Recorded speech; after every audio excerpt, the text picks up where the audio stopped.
Hello guys, ഒരു day in my life ആയാലോ? എടുത്ത് കുറേ പേര് ഡേ ഇൻ മൈ ലൈഫ് ചെയ്യുമെന്ന് ചോദിച്ചു. ഐ മീൻ 2 പേര്. ഇവിടെ വന്നിട്ട് ഞാൻ ഇതുവരെ പുറത്തൊന്നും നടക്കാൻ ഇറങ്ങിയിട്ടില്ല. സോ ഇന്നൊന്ന് നടക്കാൻ ഇറങ്ങാന്ന് വിചാരിച്ച് ഇറങ്ങിയതാണ്. ഒരു ഡിസ്ക്ലെയിമർ ഉണ്ട്, it's just a day in my life, not a daily life. Because ഈ നടത്തമൊക്കെ വല്ലപ്പോഴും കൂടി ആണ് നടക്കുന്നത്. അങ്ങനെ നടന്ന റൂമിൽ വന്നപ്പം എന്റെ പൂക്കളെ ഞാൻ നോക്കി ചിരിച്ചുകൊണ്ടിരുന്നു. പിന്നെ ഞാൻ അതിന്റെ വെള്ളമൊക്കെ മാറ്റി സെറ്റാക്കി വെച്ചു. എന്നിട്ട് നേരെ കിച്ചണിൽ പോയി എന്റെ ഫസ്റ്റ് തിങ് ആണ് ജനലൊക്കെ തുറന്നിടാം. I like the view. പിന്നെ അരമണിക്കൂർ നടന്ന ക്ഷീണം മാറ്റാൻ വേണ്ടി ഞാൻ കുറച്ച് പാലും മ്യൂസ്ലിംഗ് ഉണ്ടായി കഴിച്ചു. അത് കഴിഞ്ഞ് നേരെ വർക്ക് ഡെസ്കിലേക്ക് വന്നു. ഇത് മൊത്തം അലങ്കോലായി കിടക്കുകയാണ്.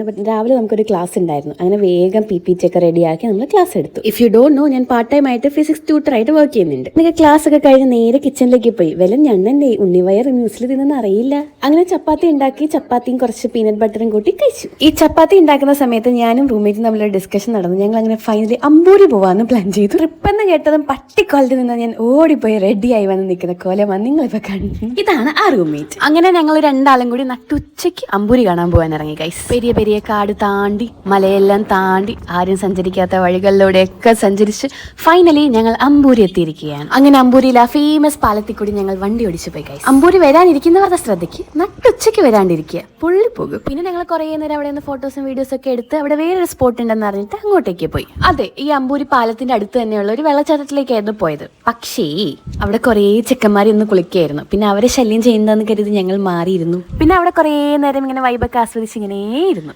പിന്നെ ഞങ്ങൾ പതിയെ അവിടെ നിന്ന് ഇറങ്ങി നേരെ വീട്ടിലേക്ക് വിട്ടു. അങ്ങനെ നല്ല കരിഞ്ഞുണങ്ങിയ കോലത്തിൽ ഞങ്ങൾ വീടെത്തിയിരിക്കുകയാണ് ഗൈസ്. വീടെത്തിയ ഉടനെ നേരെ പോയി കിടക്കണമെന്നായിരുന്നെങ്കിലും ഉണ്ണിവയർ പിന്നെയും വിശന്നു. പിന്നെ വേഗം കുറച്ച് കഞ്ഞിയും നല്ല അടിപൊളി മീൻ വറുത്തതും ഉണ്ടാക്കി കുറച്ച് അച്ചാറും കൂട്ടി കഴിച്ചു. അത് കഴിഞ്ഞ് 4 മണിയായപ്പോൾ പിന്നെ നേരെ അടുത്ത ക്ലാസ്സിന് പോയി പിള്ളേരെയും പഠിപ്പിച്ച് അവിടുന്ന് ഞാൻ പഠിക്കേണ്ട എന്റെ ക്ലാസ്സിലും പോയി. അത് കഴിഞ്ഞൊരു 9-9:30 ആയപ്പോഴേക്കും തളർന്ന വീട്ടിൽ വന്ന് കയറി നല്ലൊരു കുളിയും പാസ്സാക്കി ഒരു മുട്ടയും ഉണ്ടാക്കി നമ്മുടെ കഞ്ഞി അച്ചാറും കൂട്ടി കഴിച്ചു. സോ അത്രയേ ഉള്ളൂ എന്റെ സംഭവ ബഹുലമായ ഡേ ഇൻ മൈ ലൈഫ്. അപ്പോൾ ശരി എന്നാ.